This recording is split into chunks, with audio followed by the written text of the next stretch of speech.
Hello दोस्तों, आप सभी का स्वागत है मेरे यूट्यूब चैनल खुशी एकेडमिक स्टडी पर। तो जैसा कि आपका नया सेशन स्टार्ट होने वाला है 2026-27 के लिए, तो मैं आपके जो बेसिक्स हैं उन्हें कंप्लीट कराऊंगी ताकि आप 12th में पहुंच रहे हैं और अगर आपने 11th क्लास ठीक से नहीं पढ़ी है तो उससे आप अच्छे से कवर कर पाएँ। तो जितने भी बेसिक्स हैं आपके 11th क्लास के जो 12th में बहुत इंपॉर्टेंट हैं वो सारे मैं पढ़ा दूंगी जब तक आप 12th में पहुंचेंगे। ठीक है, तो आइए आज हमारा टॉपिक रहेगा हाइड्रोकार्बन। ये हमारे लिए बहुत ही इम्पोर्टेंट है ऑर्गेनिक केमिस्ट्री के लिए। ठीक है, यानी कि कार्बनिक रसायन के लिए। तो हम क्या पढ़ रहे हैं? कार्बनिक रसायन। ये कार्बनिक रसायन पढ़ रहे हैं आप। तो इसमें देखो एक टॉपिक होता है हमारा हाइड्रोकार्बन। तो हाइड्रोकार्बन क्या होते हैं इनको हम आज सीखते हैं। हाइड्रोकार्बन यानी कि इसमें देखो एक हमारा हाइड्रो है यहाँ तक और ये है कार्बन। तो हाइड्रो का मीन्स हो जाएगा यहाँ पे हाइड्रोजन, हाइड्रोजन, और ये हमारा कार्बन हो जाएगा। तो यहाँ हम कह सकते हैं कि बे यौगिक जो हाइड्रोजन तथा कार्बन से मिलकर बनते हैं उन्हें हाइड्रोकार्बन कहते हैं। तो ये हाइड्रोजन प्लस कार्बन से मिलकर बनते हैं। जैसे कि हमारे CH4 होता है, C2H6 होता है, इसे हम मैथेन बोलते हैं, इसे हम एथेन बोलते हैं। ठीक है, तो ये सारे हाइड्रोकार्बन्स बनते कैसे हैं इनको मैं थोड़े विस्तार से आपके लिए चर्चा करती हूँ इन पे। तो आइए हम इसको सीखते हैं कि बनते कैसे हैं ये। तो देखो सबसे पहली बात कि हाइड्रोजन और कार्बन जुड़ते कैसे हैं एक दूसरे के साथ। तो जैसे हमारी कार्बन होती है C, इसके C612 होता है, तो इसके बाह्यतम कोश में कितने इलेक्ट्रॉन रहते हैं? 4 इलेक्ट्रॉन रहते हैं, यानी कि C के 4 बंध बनते हैं ऐसे। तो यहाँ पे अब देखो हमें हाइड्रोजन जोड़नी है क्योंकि हाइड्रोकार्बन बनाना है, तो हम इसमें और दूसरे तत्व नहीं जोड़ सकते हैं। और हाइड्रोजन हमारी होती है 1H2, इसके बाह्यतम कोश में 1 इलेक्ट्रॉन होता है। तो यहाँ क्या होगा, अगर कार्बन अपना 1 इलेक्ट्रॉन देगी इधर से हाइड्रोजन अपना 1 इलेक्ट्रॉन देती है। ठीक है, तो यहाँ पे ये दोनों मतलब H एक इलेक्ट्रॉन अपना साझा करके और H यहाँ पे जुड़ जाती है।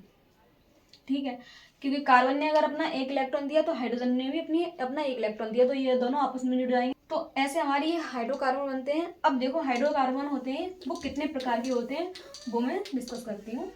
तो अभी आपने क्या क्या सीखा कि हाइड्रोकार्बन क्या होते हैं।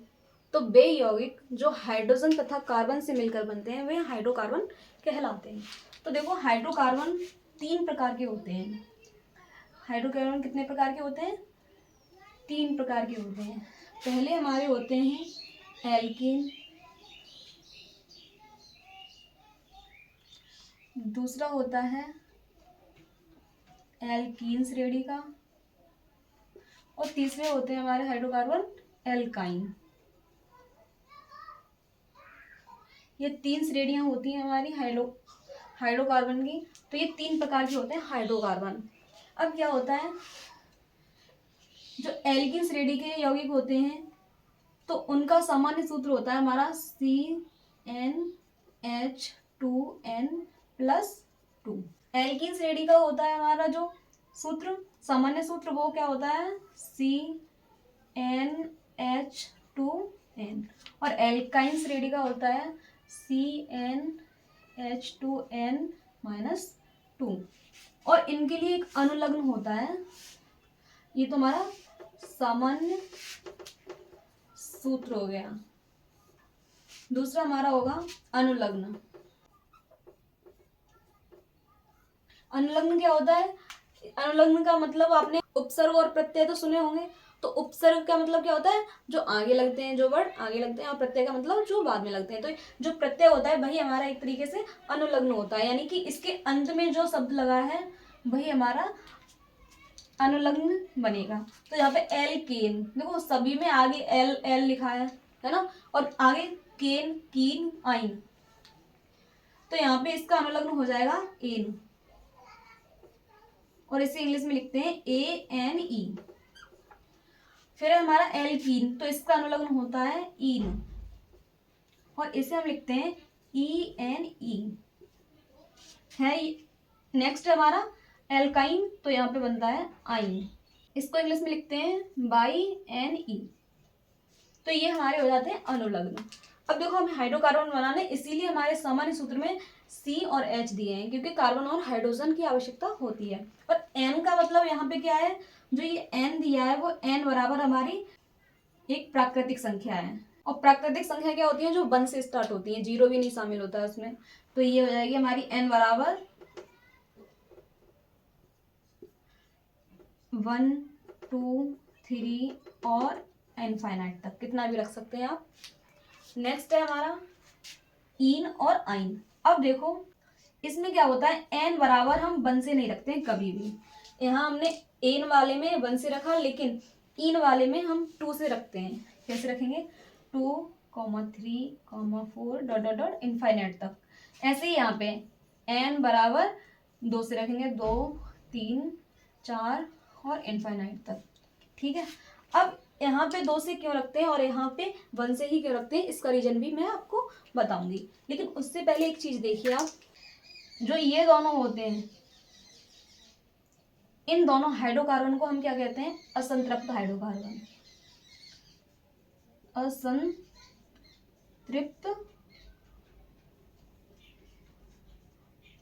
हाइड्रोकार्बन।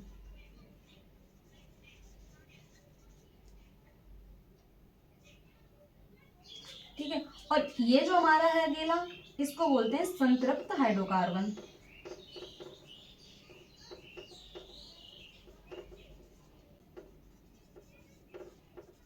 अब देखो एक और इम्पोर्टेंट बात है इसका, यहाँ पे तो आपने ये प्राकृतिक संख्या n बराबर समझ लिया है। यहाँ पे हमने क्या क्या सीखा है, एक सामान्य सूत्र सीखा है। नेक्स्ट अनुलग्न क्या रहता है वो सीखा, n का मतलब क्या है यहाँ पे वो सीखा, और ये कैसे हाइड्रोकार्बन है, इनकी प्रकृति मान लो। ये इंग्लिश में इसे संतृप्त को सैचुरेटेड कहते हैं और असंतृप्त को अनसैचुरेटेड कहते हैं। नेक्स्ट है हमारा, इनमें बॉन्ड कैसा होता है, क्या होता है, बंध। बंध को इंग्लिश में बोलते हैं बॉन्ड। तो यहाँ क्या रहता है, एकल बंध होता है, एकल बंध, जिसे हम इंग्लिश में बोलते हैं सिंगल बॉन्ड। तो एकल बंध को कैसे लगाते हैं, ऐसे, ये हमारा एकल बंध हो गया। यहाँ होता है द्विबंध,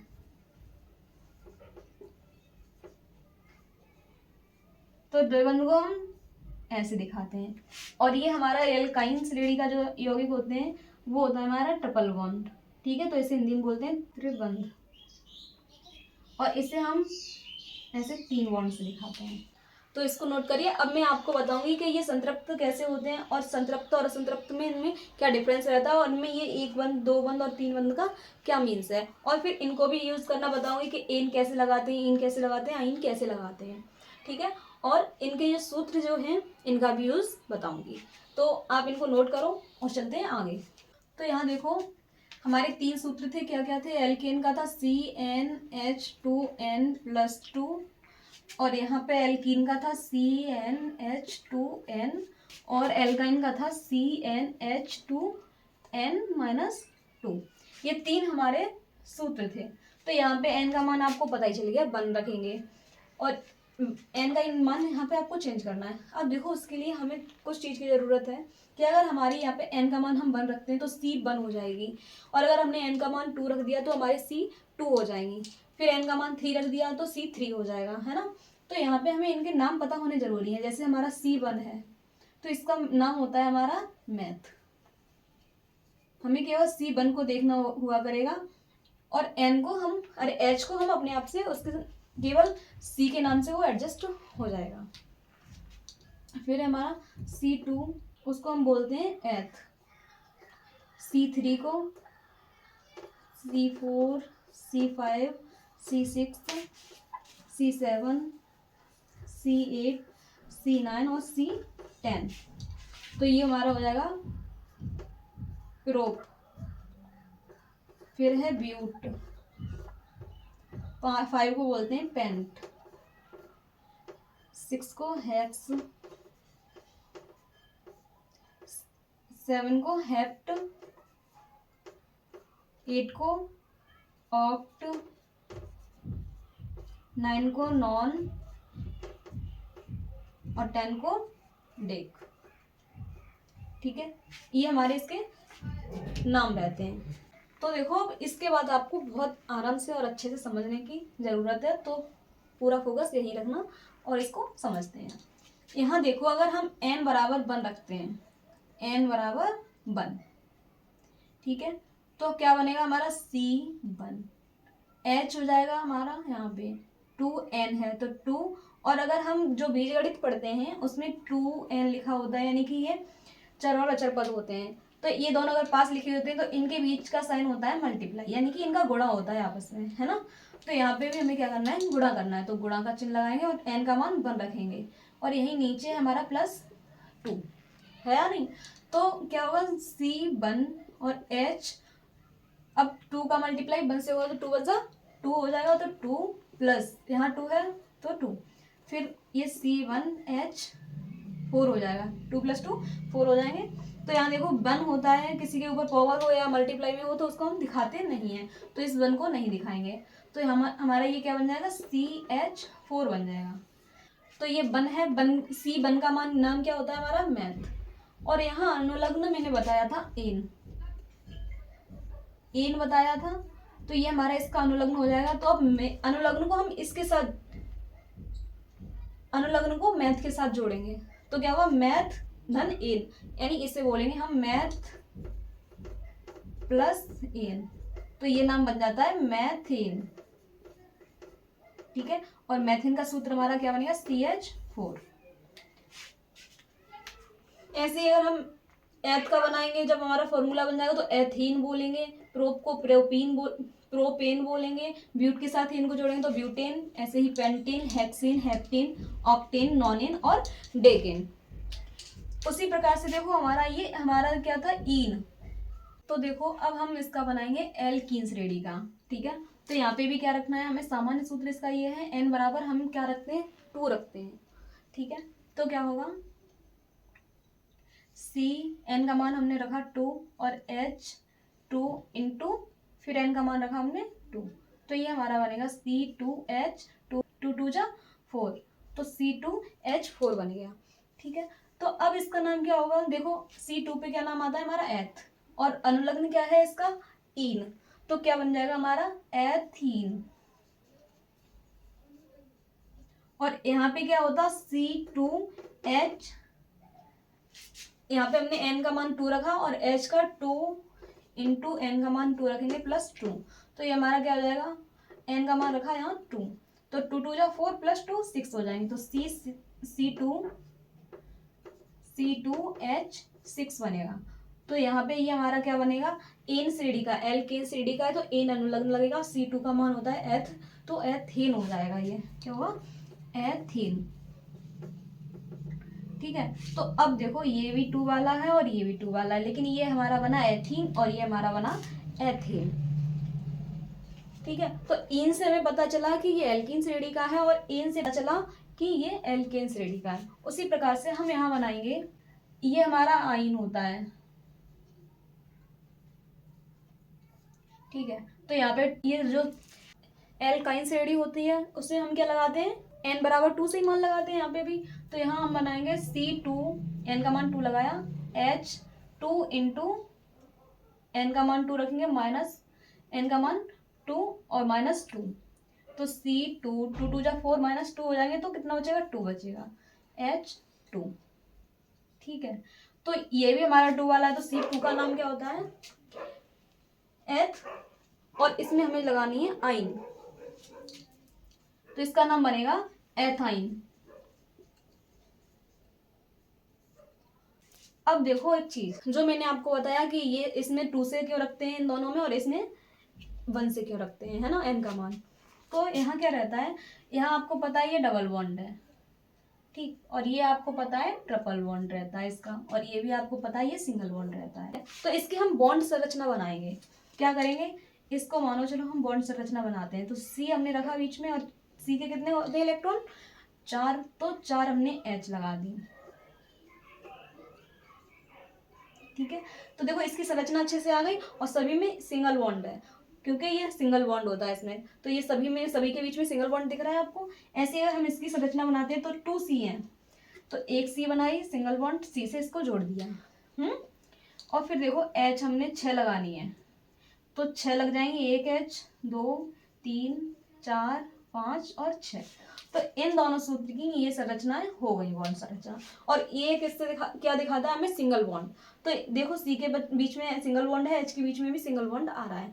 तो यहाँ पे क्या रहता है कि एल्किन CD के वे यौगिक होते हैं जिनमें C के मध्य में सिंगल बॉन्ड रहता है, इसीलिए हमने C सिंगल बॉन्ड दिखाया। अब देखो इसका हम देखते हैं, तो यहाँ क्या रहता है? डबल बॉन्ड रहता है। तो क्या होगा? यहाँ C के मध्य डबल बॉन्ड होगा, और डबल बॉन्ड तभी होगा जब 2 C होंगे हमारे पास, है ना। तो C के मध्य हमने बनाया डबल बॉन्ड। और H कितनी थी हमारी? 4। तो देखो 1, 2, 3, 4, यहाँ हमारी H जुड़ जाएंगी। ठीक, कभी कभी संरचना ऐसी भी होती है, ऐसे H जुड़ी होती हैं, तो कैसे भी जोड़ लो, लेकिन 2 ही H लगनी है इधर। इस C से भी 2 H, इस C से भी 2 H। अब यहाँ पे हम देखते हैं एक चीज कि संयोजक, ये हमने बॉन्ड संरचना तो बना ली, लेकिन संयोजकता भी कंप्लीट रहनी चाहिए। कैसे? देखो H की संयोजकता 1 होती है और कार्बन की संयोजकता 4 होती है। तो कार्बन के बॉन्ड देखो यहाँ पे कितने हैं? 1, 2, 3, 4, कार्बन के 4 बॉन्ड, हर एक C का एक एक बॉन्ड है ना। उसी प्रकार से देखो यहाँ पे भी C के 1, 2, 3, 4 बॉन्ड है, और HH का एक एक बॉन्ड है। अब इधर C का देखो, इस C का देखो 1, 2, 3, 4 बॉन्ड हो गए। अब इस C का देखते हैं हम, 1, 2, 3, 4 हो गए। तो इसकी भी संयोजकता कंप्लीट है। और H की भी देखो, इसके पास H के पास एक है, इस H के पास भी एक है, और इनके दोनों के पास भी एक एक बॉन्ड है। तो ये संयोजकता भी हमारी कंप्लीट हो गई। और अगर हम C बराबर यहाँ पे 1 रखते हैं तो हमारा सूत्र क्या बनता? एक बार देख लो यहाँ पे, अगर C बराबर बाई चांस हम यहाँ रखते हैं 1, तो C N बराबर यहाँ हम 1 रखते हैं, तो C1H2 इंटू 1, तो क्या बनता? CH2। अब इसकी संरचना बना के देखो, C पे हमें 2H लगानी है, C पे 2H लगानी है। अब देखना इन दोनों की संयुक्ता कंप्लीट हो रही है क्या? C की संयुक्ता कंप्लीट हो रही है? नहीं हो रही, क्योंकि C को हमें 4 बॉन्ड चाहिए C के, और H के एक एक, तो H की तो संयुक्ता हो रही है दोनों की, लेकिन C की संयुक्ता कंप्लीट नहीं हो रही। और इसीलिए हम इसमें क्या रखते हैं? N बराबर 2 से रखते हैं, क्योंकि ये हमारा सही से सूत्र नहीं बनता है, इसीलिए हमें N बराबर 2 से रखना होता है। और वही चीज यहाँ रहती है हमारी एल्काइन श्रेणी में। क्या रहता है? देखो ये हमारा बना था C2H2, तो क्या हुआ यहाँ पे ट्रिपल बॉन्ड है, तो C के मध्य हमने ट्रिपल बॉन्ड लगा लिया, 1, 2, 3, और H लगाई, हाँ दोनों C रहेंगी, तो C ट्रिपल बॉन्ड C। और H कितनी बनी हमारी? 2H बनी, तो एक H हम यहाँ लगा देते हैं और एक H यहाँ पे। तो देखो क्योंकि ये त्रिबंध है यानी ट्रिपल बॉन्ड वाला है, तो ट्रिपल बॉन्ड भी इसमें आ गया साथ में H। अब इनके संयुक्ता देखो, C की संयुक्ता 1, 2, 3, 4, ये कंप्लीट हो रही है। ऐसे इस C की देखो 1, 2, 3, 4, इसकी भी कंप्लीट हो रही है, और H की दोनों की भी कंप्लीट हो रही है, इसीलिए इसमें 2 से रखते हैं हम, N बराबर 2। और अगर मान लो हमने रखा है N बराबर 1, तो C 1 हो जाएगा, और H 2 इंटू N का मान रखेंगे तो 1 - 2, तो क्या बनेगा? C रह जाएगा, 2 बन जाए 2, 2 में 2 है तो 0 बचा, यानी H 0 हो जाएगा, यानी H तो बचेगा ही नहीं, तो केवल रह जाएगी हमारी C। तो ये भी हमारी संयुक्ता होगी नहीं, इसका बॉन्ड बनेगा, बॉन्ड संरचना बनेगी नहीं।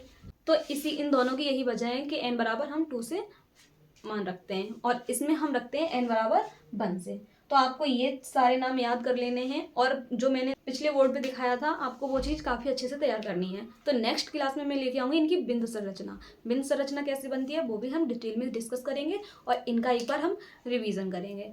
ठीक है, तो आशा करती हूँ आपको ये क्लास बहुत अच्छे से समझ में आ गई होगी, इसका रिवीजन जरूर कर लेना। तो नेक्स्ट क्लास में हम बिंदु संरचना को लेके आते हैं, तब तक के लिए धन्यवाद।